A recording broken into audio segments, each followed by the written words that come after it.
하나님의 말씀 함께 공부하겠습니다. 열왕기하 4장 1절에서 7절 말씀입니다. 열왕기하 4장 1절에서 7절 찾으셔서 한 절씩 교독하시고 7절은 한 목소리로 공부하겠습니다. 제가 4장 1절 먼저 공부하겠습니다.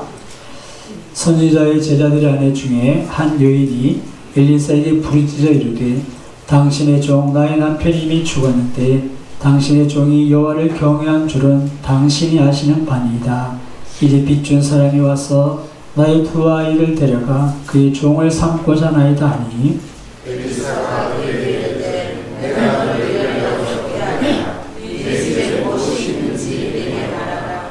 그가 이르되 빌기적인 집에 기름 한 그릇 외에는 아무것도 없나이다 하니 이르되 너는 밖에 나가서 모든 이웃의 그릇을 빌리라. 빈 그릇을 빌리되 조금 빌리지 말고 너는 내 부하들과 함께 들어가서 문을 닫고 그 모든 그릇에 기름을 부어서 찾는 대로 옮겨놓으라 하니라.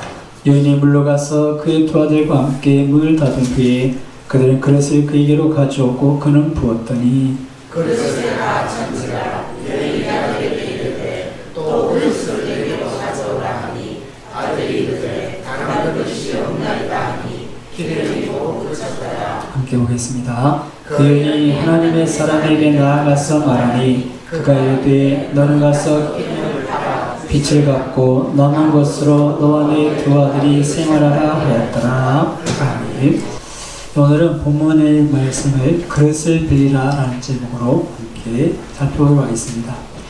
하나님께서 우리에게 주신 가장 큰 약속은 내가 너희와 함께 하겠다 하시는 약속입니다. 죄인들 인생을 찾아오셨고 그것을 위해서 우리와 함께 하시려고 예수님은 십자가에 달려 죽으셔서 우리에게 하나님께 나아갈 길을 여셨고 그런 우리를 주님께서 기뻐하시고 함께 해주시는 것이 가장 큰 약속이죠. 그리고 죄인된 우리에게 주신 가장 큰 선물은 말할 것도 없이 예수 그리스도십니다. 하나님과 함께 하도록 우리의 모든 죄악을 덮으셔서 용서하셔서 하나님 앞에 설 수 있게 하신 것이 가장 큰 선물이겠죠. 근데 여러분, 우리가 인류가 죄를 짓기 전에 하나님께 우리에게 주신 가장 큰 선물이 하나 있는데 그것이 어떤 것이겠습니까? 죄를 짓기 전 아담과 하와에게 주셨던 가장 큰 선물. 그것은 자유의지입니다. 자유의지. 하나님께서 우리 인간에게만 자유의지 주셔서 우리가 우리의 마음으로 내 의지로 하나님을 사랑합니다 하고 고백할 수 있게 하시고 선악을 한 나무 가운데 우리의 마음을 하나님께 드릴 수 있도록 우리의 의지를 드릴 수 있도록 그런 결정권을 우리에게 주신 것이죠. 그리고 하나님은 그런 우리에게 주신 자유의지를 가지고 하나님께 드리는 것을 가장 기뻐하십니다. 이것을 다르게 표현하면 믿음이다 그렇게 표현할 수 있습니다. 하나님의 뜻, 하나님의 의지, 그 선악과를 따먹지 않길 바라시는 그 마음에 내 마음을 드리는 것, 이것이 하나님께서 가장 기뻐하시는 것이죠. 지난주 우리가 내가 낫고자 하느냐 하는 제목으로 38년 된 그 병자의 이야기를 살펴봤는데요.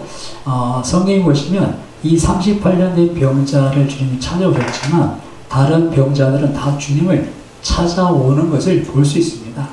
심지어는 나병 환자 같은 경우는 어떻습니까? 사람들의 돌팔매를 맞아 정말 크게 어려움을 당할 수 있는 상황에도 불구하고 이렇게 주님을 찾아가서 자신의 의지를 밝히는 겁니다.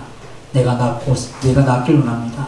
그 일을 밝히는 것이고 또 주님께서 지나가실 때 바디메오는 소리질러서 다윗의 자손 예수의 나를 불쌍히 여기소서 이렇게 크게 부르셔서 주님의 발걸음을 멈춰 세우게 되죠.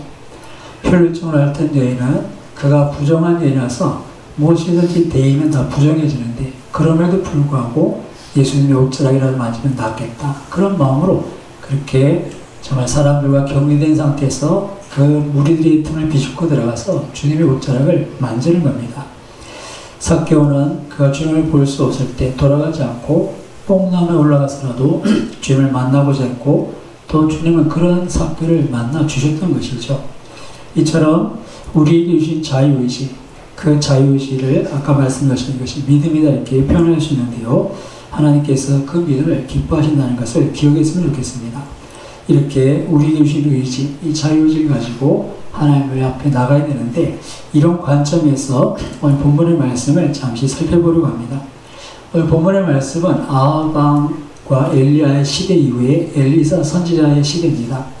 엘리야 때를 기억하시죠? 3년 반 동안 비가 오지 않아서 비그리시면서 정말 그 땅에 많은 사람들이 굶주려 갈 때, 그때 하나님께서 갈멜산의 기도 가운데 또 비를 주셔서 그 땅에 좀 회복하는 기운은 있지만, 여전히 북쪽 이스라엘은 그 아하방의 그 가문이 멸망하고 이제 이 나라가 망하기 얼마 되지 않은 굉장히 어려운 상황입니다.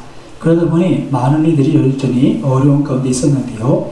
이런 시대에 오늘 본문에 보시면 빚진 것 때문에 두 아이를 빼앗기게 된 한 여인의 참 불쌍한 사연이 소개됩니다. 오늘 1절을 같이 한번 다시 봉독해 보겠습니다. 선지자의 제자들의 아내 중에 한 여인이 엘리사에게 부르짖어 이르되 당신의 종 나의 남편이 이미 죽었는데 당신의 종 이제 빚준 사람이 와서 나의 두 아이를 데려가 그의 종을 삼고자 하나이다 하니. 이 불쌍한 여인은 다름 아니라 선지자의 제자의 아내입니다. 선지자의 제자의 아내, 요즘으로 보면 전도사님 정도, 신학생 정도 될 겁니다. 신학생들이 예전에도 그렇듯이 여전히 형편이 어려운데요. 제가 신학교 다닐 때 제가 처음에 사례비를 서부교에 있을 때 교회가 컸는데 40만 원을 받았습니다. 40만 원을 받고 매주 학교를 왔다 갔다 차를 내야 되고 등록금을 내야 되고 또 이렇게 밥을 사 먹어야 되고, 저는 총각이라서 그냥 뭐 그렇게 하면 됐는데, 제가 그래도 이제 학교에서 식당 아르바이트도 하고 성전 본당을 청소하는 게 총목과 일도 이렇게 아르바이트를 하면서 했는데요. 근데 가정에 딸린 전사님들은 굉장히 형편이 어렵습니다. 그래서 끼니를 굶으세요. 식사 때면 사랑해서 기도하시고, 그래서 교회 학생, 기숙사 앞에 이렇게 사랑의 식권이 항상 있습니다. 그리고 외부에서 목사님들이 한 번씩 설교로 오시면 이렇게 식권을 기증하고 이렇게 하시는데요. 그렇게 전도사님의 형편이 참 어려우신데, 예나 지금이나 마찬가지 같습니다. 우리 시대도 이런데 이 엘리사의 시대는 더 했겠죠. 그렇게 아마 먹을 것도 없고 힘들어서 이 부인이 여기저기 좀 꾸어가면서 생계를 유지했던 것 같습니다. 그러던 차에 이 제자가 죽게 되고, 결국 오늘 보면 1절에 보시면 그동안 빚을 줬던 빚쟁이들이 찾아와서 이제 남편도 죽고 어떻게 빚을 갚겠냐, 네 아이들 둘을 내놔라, 종으로 삼으려고 그 두 아이를 이렇게 데려가겠다, 그런 처지에 놓인 겁니다.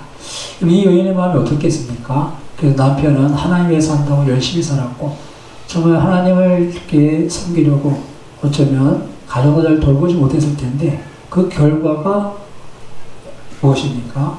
남편은 떠나고 남겨진 건 빚밖에 없고, 그리고 이제 이 두 빚 때문에 두 아이를 종으로 내줘야 될, 노예로 팔아야 될 그런 상황이 되어진 겁니다.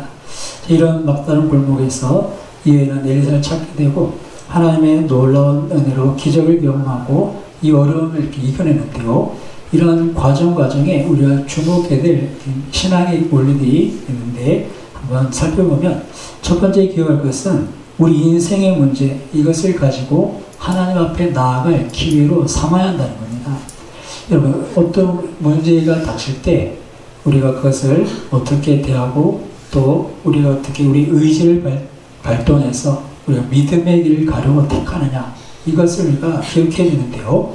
오늘 1절 말씀에 보시면 이 여인이 엘리사에게 부르짖는 장면을 볼 수 있습니다. 엘리사에게 부르짖어 이렇게 표현되어 있는데, 그녀가 찾아간 엘리사는 7절에 보시면 이렇게 소개됩니다.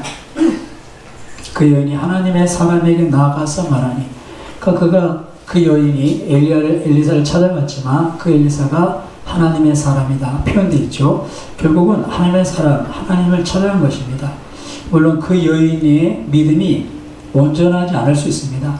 백부장의 믿음처럼 주의 말씀 하나 없어서 내 하인이 낫겠나이다, 그런 분명한 믿음이 있는 건 아니지만, 이 여인은 지금 엘리사를 찾아가서 하나님의 사람을 찾아가서 하나님 앞에 서서 자신의 문제를 호소하고 부르짖고 있는 것입니다. 그녀의 말을 보면 정말 백부장 같은 그런 믿음이 아닐 수 있다는 생각을 할 수는 있는데요. 그 여인의 말을 자세히 들어보면 어떻게 보면 좀 원망 섞인 그런 호소라는 것을 볼 수 있습니다. 아까 말씀드린 것처럼 아니 내 남편이 그렇게 하나님을 살았는데 그 결과가 이것입니까? 남편도 죽었고 살기도 어려운데 내게 남겨진 이 아이들마저 데려간다면 나는 어떻게 살아야 됩니까? 그런 인생에 대한 하소연일 수 있죠. 그러니 선생님 저를 좀 도와주십시오. 어쩌면 그런 간절한 기대로 엘리사를 찾아왔을지 모릅니다. 그때 이 엘리사가 그네 이렇게 묻습니다. 2절을 같이 한번 잠깐 보시면 엘리사가 그에게 이르되 내가 널 위하여 어떻게 하랴? 내 집에 무엇이 있는지 내게 말하라. 그러니까 엘리사의 말을 봐도 이 여인이 지금 하나님에 대한 온전한 믿음이 아니라 엘리사에게 그 도움을 구하는 그런 장면 같습니다. 내가 너를 위해서 어떻게 하겠냐? 어떻게 주겠냐? 그러면서 엘리사가 이야기하기를 내 집에 무엇이 있는지 내게 말하라. 지금 아무것도 없어서 자식을 빼앗기게 될 상황에 있는 이 여인에게 네 뭘 갖고 있느냐? 이 여인이 참 이렇게 어떻게 보면 좀 서운했을 수 있어요. 아, 내가 뭘 좀 도와주겠다. 내가 아는 사람이 있는데 내가 누구한테 얘기하면 좀 도와줄 수 있을 것 같다. 이렇게 위로하는 게 아니라 너 뭐 가지고 있느냐? 어떻게 보면 좀 섭섭했겠죠. 그 여인의 대답을 보면 이런 대답을 합니다. 계집종의 집에 기름 한 그릇 외에는 아무것도 없나이다. 그럼 이 여인의 대답의 포커스가 기름 한 그릇이 있다 있겠습니까? 아니면 아무것도 없습니다 있겠습니까? 아무것도 없다는 거예요. 지금 아무것도 없다는 얘기를 지금 하고 있는 겁니다. 아니 지금 집에 기름 하나밖에 없고 아무것도 없는데 나한테 지금 네가 뭘 가지고 있냐고 물으십니까? 그런 약간 원망 섞인 그런 이야기겠죠. 이런 상황 속에서 이 엘리사의 말에 계속 귀를 기울이는 것을 볼 수 있는데요. 어쨌든 우리가 이 여인이 그렇게 온전한 믿음 아니고 참 부족한 어떻게 보면 정말 하소연하는 듯한 그런 마음이지만 중요한 것은 아까 말씀드린 것처럼 그가 엘리사를 찾아왔고 그 앞에서 푸념을 부리고 원망을 하더라도 엘리사 앞에 있다는 것이 중요한 문제라는 것을 기억해야 합니다. 그렇지 않고 다른 결단을 했으면 어떻게 되겠습니까? 여러분 이런 극한 상황에 처했을 때 우리는 여러 가지 선택을 할 수 있습니다. 최근에 여러 가지 경제적인 어려움 때문에 가족들이 동반자살하는 이렇게 뉴스들이 이렇게 들려지는데요. 정말 마지막에 택할 수 있는 극단적인 방법은 그런 방법도 있습니다. 아니면 그냥 도망을 가서 정치 없이 이렇게 좀 나그네 된 구걸하면서 이렇게 자식하고 어떻게든 함께하려는 그런 마음의 그런 삶을 정말 이렇게 도망자의 삶처럼 살 수도 있겠죠. 아니면 그냥 더 이상 아무런 소망이 없어서 자식은 주고 남은 삶은 평생 후회하며 살 수 있습니다. 내가 그때 자식 내주는 게 아닌데 아이들 내주는 게 아닌데 그런 후회로 살 수도 있겠죠. 그러나 이 여인은 어쨌든 엘리사 앞에 나왔고 그 엘리사 앞에서 자신의 문제를 부르짖으면서 이 엘리사에게 도움을 구하는 것을 이렇게 보게 됩니다. 우리에게 필요한 것이 어쩌면 이런 신앙의 자세입니다. 하나님 앞에 나와서 부르짖는 것. 우리에게 다른 데 소망을 두지 않고 우리의 의지를 들여서 하나님 살아계십니다. 하나님 내 얘기를 들으시는 분입니다. 그것이 그냥 말씀을 우리에게 들려줬다면 지금은 내가 그렇습니다. 하나님 살아계신 분입니다. 하나님만이 나를 도우실 수 있는 분입니다. 라고 우리가 내 마음을 드리고 의지를 들여서 하나님께 나가서 엎드리는 것. 이것이 우리의 믿음입니다. 그리고 하나님 그 믿음을 기억하시는 것이죠. 사랑하는 여러분, 지금 여러분의 사정은 어떻습니까? 우리의 형편이 어떤지를 한번 보았으면 합니다. 어쩌면 지금 우리의 형편도 이 여인처럼 엘리사 앞에 하나님의 선 앞에 나가서 하나님 앞에 나가서 부르짖을 때가 아닌가 생각합니다. 정말 내 형편을 우리가 이해했다면 하나님 앞에 금식하서라도 하나님 나를 불쌍히 여기십시오. 내게 은혜를 베풀어 주십시오. 그렇게 하나님 앞에 매달려야 될 때라 생각합니다. 야복강의 야곱처럼 하나님과 씨름해야 될 때가 지금 내 상황입니다. 제가 성도님을 위해서 이렇게 기도하다 보면 몇몇 분들 위해서 기도할 때 그런 기도를 드립니다. 하나님, 야복강의 야곱처럼 하나님과 씨름하기 없었어. 지금이 바로 그때입니다. 지금 우리의 사정을 이렇게 돌아보십시오. 이 사정을 여러분들은 어디로 가져가고 있습니까? 체념해 버릴 수도 있고 아니면 다른 방법을 택할 수도 있고 아니면 극단적인 선택을 할 수 있습니다. 하지만 우리에게 오늘 본문 말씀은 그 문제를 하나님께로 가져오라고 말씀합니다. 하나님께로. 예수님도 우리에게 수고하고 무거운 짐진 자들아 다 내게로 오라고 하셨던 것을 잊지 마십시오. 그 주님이 우리를 초청하셨을 때는 그 문제는 어떻게 하시겠다는 주님의 의지가 있으십니까? 주님 오라고 하셨을 때는 그 문제를 주님께서 맡아주시겠다는 그분의 의지가 있는 것이고, 그분의 의지는, 그분의 뜻은 반드시 이루어지는 겁니다. 하나님께서 얼마나 많은 약속을 하셨는지 모릅니다. 주님의 자녀된 우리를 결코 그냥 내버려두지 않으십니다. 하나님께서 우리를 눈동자를 지키신다 하셨고, 우리의 머리카락까지도 세고 계신다. 우리 형편을 잘 아시는 분이 우리에게 그럼에도 불구하고 그냥 우리에게 필요한 걸 주시고, 그냥 우리에게 부족한 것을 메꿔주신 그런 분이 아니라, 우리의 문제를 풀어주신 것이 아니라, 우리가 그래도 내 의지를 가지고, 내 믿음을 가지고, 그 문제를 가지고 하나님 앞에 나가기를 기뻐하시더라는 겁니다. 그래도 너희가 구하여야 할지라. 그것이 하나님께서 우리에게 요구하시는 겁니다.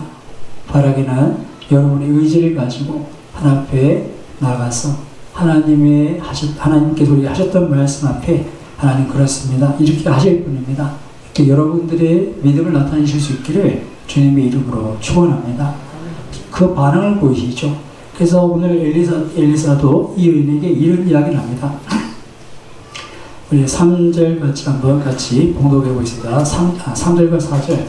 이런 여인에게 믿음의 불씨를 이렇게 일으키도록, 믿음으로 반응하도록 이렇게 기회를 주시는데, 3절 4절 같이 보겠습니다. 이르되 너는 밖에 나가서 모든 이웃에게 그릇을 빌리라. 빈 그릇을 빌리되 조금 빌리지 말고 너는 내 두 아들과 함께 들어가서 문을 닫고 그 모든 그릇에 기름을 부어서 차는 대로 옮겨 놓으라 하니라. 아멘. 자, 이 여인에게 이 엘리사가 한 그릇 기름이 있다는 이야기를 듣고는 이렇게 얘기합니다. 너는 밖에 나가서 모든 이웃의 그릇을 빌려라. 모든 이웃이죠. 여기 모든 이웃은 아는 사람, 가까운 사람 말고 모든 이웃입니다. 좀 이렇게 잘 알고 지내지 못했던 사람이라도, 낯선 사람이라도 모든 사람에게, 이웃에 가서 그릇을 빌려라. 그리고 그릇을 빌릴 때 어떻게 빌리라고요? 조금 빌리지 말아라. 최대한 많이 빌려라. 그렇게 얘기합니다. 그리고 나서는 두 아들과 함께 들어가서 문을 닫고 라고 표현합니다. 문을 닫는 것은 골방을 만드는 거겠죠. 예수님께서도 골방에 들어가서 문을 닫고 기도하면 내 아버지께서 들으시고 갚으신다, 이렇게 말씀하셨지 않습니까? 그래서 하나님만 기대하고 그 그릇에 기름을 부어라, 채워라, 그렇게 말합니다. 자, 여러분 같으면 어떻게 하셨겠습니까? 모든 사람의 그릇을 빌려라. 조금 빌리지 말아라. 많이 빌려다가 문을 닫고 하나님께서 채워줄 것을 기대하라, 그렇게 말씀합니다. 여러분, 이런 상황에서 우리에게 이런 말씀이 주어지면 그 말씀에 내 의지를 합하는 것, 그죠? 그 말씀을 인정하고 따라가는 것, 순종하는 그것이 믿음입니다. 어떤 다른 믿음이 아니라 그분의 말씀 앞에 내가 어떻게 반응하는 건데, 우리의 의지가 필요합니다. 그냥 가만히 그냥 성령께서 이렇게 우리를 그 길로 인도해 가시고 하는 것이 아니라, 말씀이 곧 하나님의 영이고 그분의 뜻이면 우린 것을 의지로 따라야 되는데, 어떤 분은 이런 말씀을 듣고 할렐루야 아멘 하며 정말 하나님의 응답으로 생각하고 기쁨으로 말씀하신 것처럼 모든 사람에 가서 많은 것을 빌려는 그런 사람이 있을 겁니다. 한번 생각해 보십시오. 그릇을 빌리기만 하면 이 기름으로 가득 채워질 것이다 라는 그런 기대가 있는 사람은 어떻게 하겠습니까? 여러분 같으면 여기는 모르는 사람이니까 지나가고, 여긴 지난번에 나랑 한번 싸웠으니까 지나가고, 왜 건너뛰겠습니까? 그런 거 없죠. 무조건 방문 두드리고, 우리 빈 그릇 있으면 달라고. 그래서 식사하고 빈 그릇이 설거지를 안 했는데, 그럼 내가 설거지 하겠다고 집에 가서 그냥 달라고 막 설거지 하는 것도 가져올 겁니다. 그리고 길 가다가 이렇게 이가 깨져가지고 이렇게 버려놓은 거를 또, 이거 뭐 기어 버리면 새진 않겠니? 그걸 주워가겠죠. 정말 이렇게 어떤 사람은 이사 와서 이렇게 선물 받아서 이렇게 천장에 얹어놓은 새 그릇, 저거 안 쓰면 일단 빌려달라고, 나중에 더 좋은 거 주겠다고, 그런 걸 거의 다 빌려올 겁니다. 뭐 죄송하지만 어떤 분은 좀 큰 그릇 없을까 살피다가 오광 하나 이렇게 딱 들어가서 싹 씻어서 거기 채울 수도 있어요. 오광이 얼마나 양이 많습니까? 제가 하나님을 기대가 있다면 모든 이웃에 가서 많이 빌려라. 최대한 많이 빌려왔을 겁니다. 근데 여러분 그런 기대가 없으면 어떻게 되겠습니까? 야, 이게 무슨 말이야? 좀 도와주진 않고 일리사가. 그래서 반신반의하면서 그냥 아는 사람 집에 가서 몇 개 빌리고, 그걸 뭐 그렇게 해서 가져올 수도 있겠고, 아니면 아예 다른 사람을 찾아가서 다른 해결 방법을 찾을 수도 있습니다. 여러분 같으면 어떻게 있겠습니까? 여러분의 의지가 중요합니다. 하나님 말씀을 하셨고 이 말씀이 이루어지는 것은 내 믿음인데 내 마음을 드려야 되는 겁니다. 이 여인은 그릇을 빌려서 집에 들어가 기름을 붓기 시작합니다. 얼마나 많이 빌릴지는 모르지만 뒤에 보면 빚도 갚고 자식과 남은 어려움 때를 이 어려운 시기를 이렇게 이겨나가서 많이 기름을 붓는 것을 볼 수 있는데요. 이거 한번 상상해 보십시오. 이 여인이 그래서 기름을 붓습니다. 한 번에 이렇게 따르르 부는데 기름이 계속 나오는 거예요.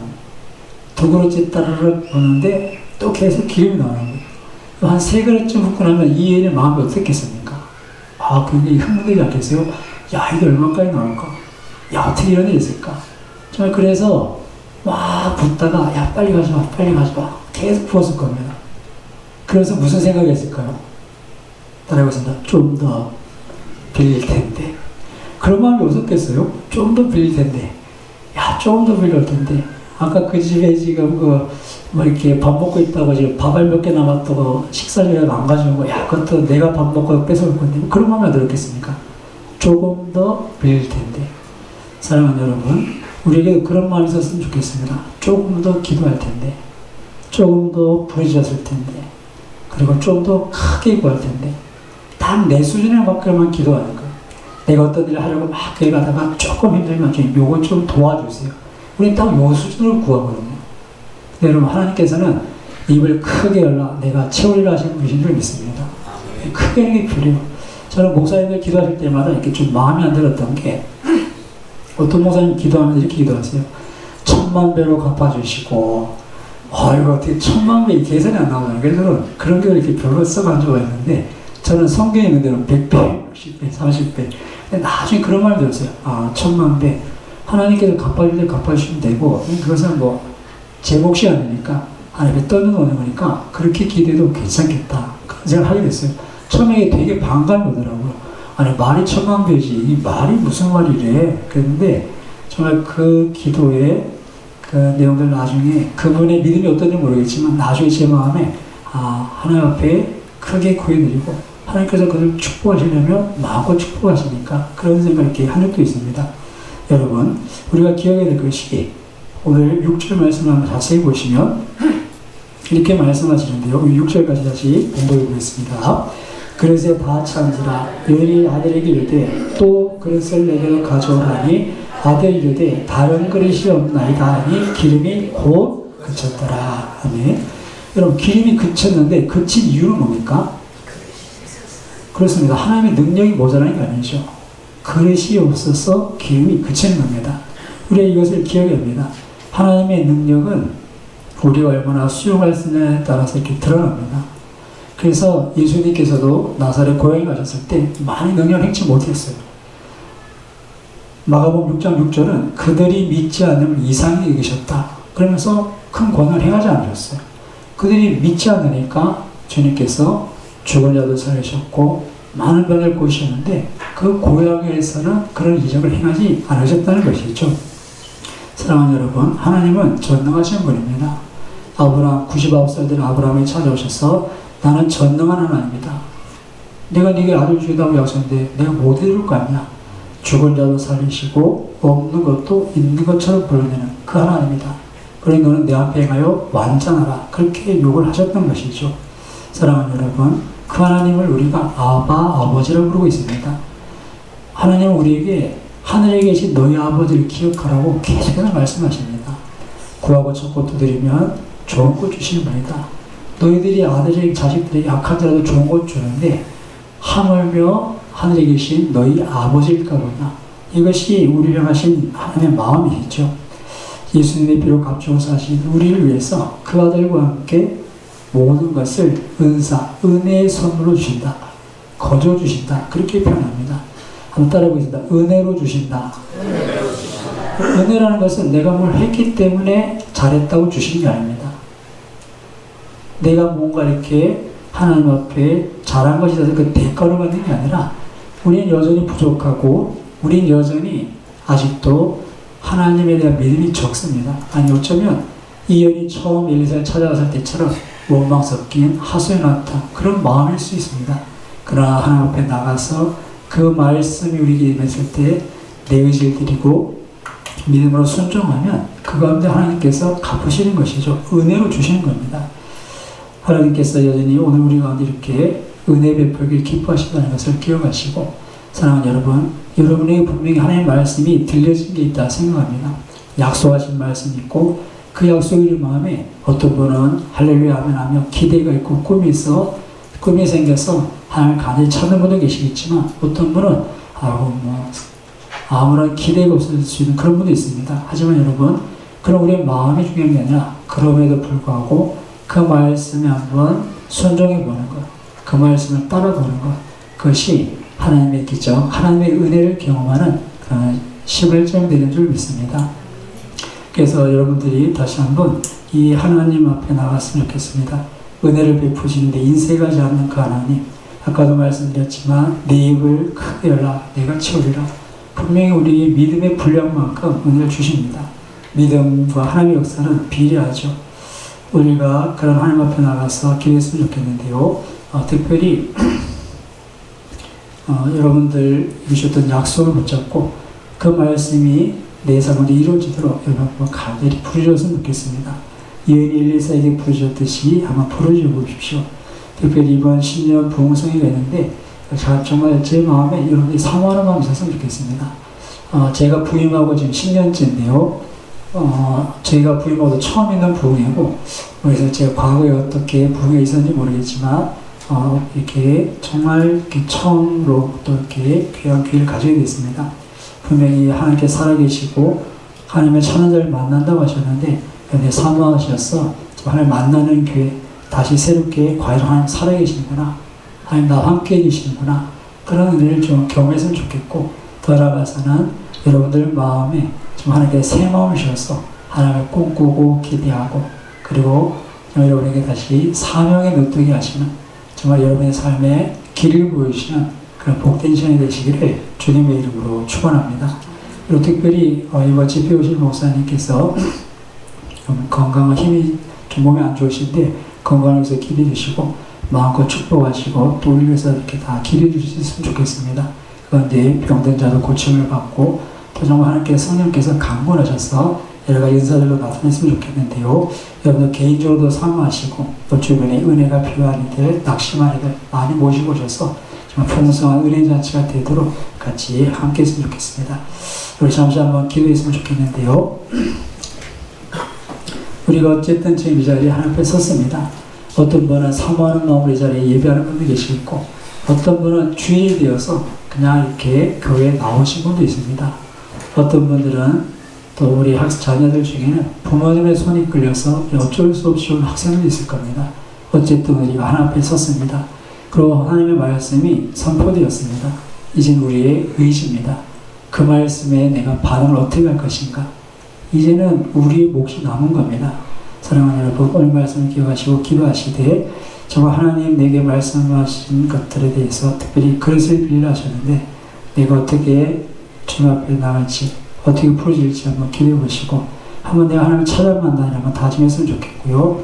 또 우리 주셨던 약속의 말씀이 있다면 하나님 우리를 불쌍히 여기시옵소서, 은혜 베풀어 주시옵소서, 우리 가정과 자녀와 일터를 위해서 또한 건강을 위해서 같이 한번 우리 개인의 기도 또 하나님을 향한 하나님 우리에게 베풀 은혜에 대해서 한번 기도하시고 제가 한번 기도하겠습니다.